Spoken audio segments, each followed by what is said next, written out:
P4S Bakti Hurip menjadi tempat untuk memenuhi salah satu tugas mahasiswa Universitas Siliwangi. Hai, halo Sobat P4S Bakti Hurip. Di hari ini kami memberikan kesempatan kepada mahasiswa Universitas Siliwangi jurusan Agroteknologi Fakultas Pertanian dalam merealisasikan salah satu tugas kuliah. Nah, tugasnya ialah praktek penyuluhan. Kami sebagai P4S Bakti Hurip sangat mendukung penuh terhadap kegiatan ini, di mana kegiatan ini bertujuan agar mahasiswa juga tahu proses di lapangan itu seperti apa dan bagaimana cara mereka mempraktekkan apa yang mereka pelajari di kampus. Nah, sasaran dari kegiatan kali ini ialah ibu-ibu anggota KWT Kenanga. Materi yang disampaikan ialah mengenai pestisida nabati. Kenapa mengangkat pestisida nabati? Karena ketika survei awal dari pihak KWT sendiri menganjurkan untuk penyuluhan tentang pestisida nabati. Karena memang untuk skala KWT, khususnya di KWT Kenanga, yang anggotanya memanfaatkan pekarangan untuk menanam sayuran dan tanaman lainnya, butuh penekanan kembali mengenai bagaimana mengatasi hama dengan pestisida nabati dan menjauhkan tanaman kita dari pestisida kimia. Nah, mahasiswa Universitas Siliwangi mengambil tema penyebab kering daun pada tanaman cabai atau virus kuning pada tanaman cabai. Nah, kita juga perlu mengetahui kenapa tanaman kita bisa terkena virus kuning. Yang pertama, adanya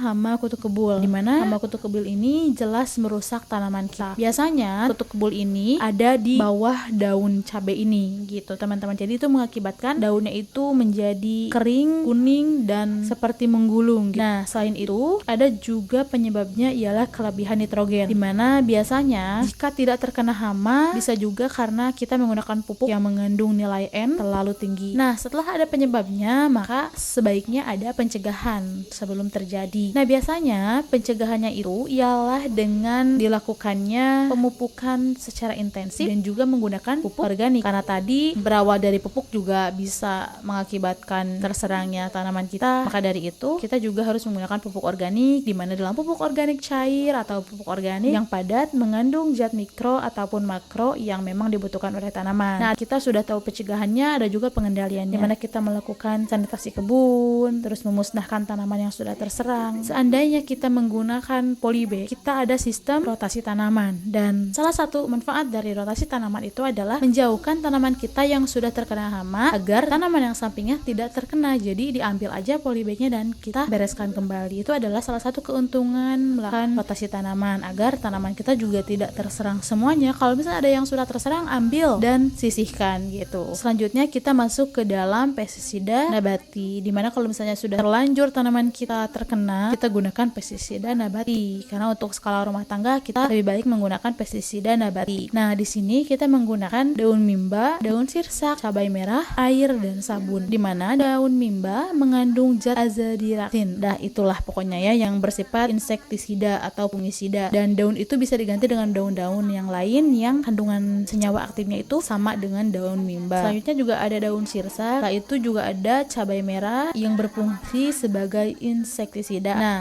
yang terakhir ada air untuk larutan dan juga ada sabun, dimana sabun ini digunakan untuk perekat. Tapi penggunaan sabunnya itu cukup 1 tetes atau 2 tetes. Nah, sebaiknya penggunaan pestisida nabati ini tidak ketika tanaman kita sudah terserang, tapi lebih baik ketika kita dari kecil sudah mulai dikenalkan dengan pestisida nabati, ketika sudah mulai ada gejala-gejala tanaman kita terserang hama. Karena penggunaan pestisida nabati itu tidak apa-apa karena berasal dari tumbuhan, kita gunakan lagi untuk tumbuhan itu sendiri, gitu teman-teman. Jadi tidak bahaya untuk kesehatan juga. Dan sekian untuk video kali ini. Jangan lupa di like, di komen, dan di subscribe. Sampai jumpa di video kami yang lainnya. Bye.